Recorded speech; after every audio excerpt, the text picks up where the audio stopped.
თუ წარმოიდგენდი, რომ მოხდებოდი გადაცემაში, რომლის სტუმრებიც არიან ემიგრანტები. საკუთარ თავზე გამოვცადე, რას ნიშნავს ემიგრანტობა. მოვსინჯი ასევე მუშაობა დელივერი მიმართულებით. მათ შორის Amazon-ზეც. ფილარმონიის ან ევროვიზიის დიდი სცენიდან Amazon-ის კურიერობამდე რამდენი ნაბიჯი? ბევრს ქონდა კითხვა, რომ Amazon-ზე რატო მუშაობ? ანუ Amazon-ზე. შენი პოლიტიკური შეხედულებების გამო თუ გიგრძნია რომ ფანები დაკარგო. ვისაც უნდა იყოს კოცი, ვისაც უნდა იყოს მოთი. იყო კომენტარები, რომ აი ეხა ნოდეკო ტატიშვილი თუ აღარ იმღერებს. როგორც მე და შენ არ დაგვიშავებია არაფერი, ისე რომ იმათაც არაფერი არ დაგვიშავებია.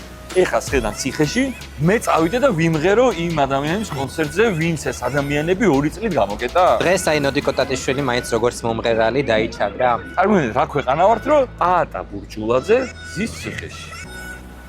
როგორ ფიქრობ, მაინც შენი კარიერა ამა თუ იმ პოლიტიკამ ხوار აპამპულავა? ძალიან მაგრად მუშაობდი საქართველოში. და ის რომ გავჩერდი, ამან ფინანსურად რა თქმა უნდა, დამარცხე. ოპოზიციის მიმართ რა დამოკიდებულება გაქვს ის? პარტიები არ არის ჩემი ინტერესის სფერო.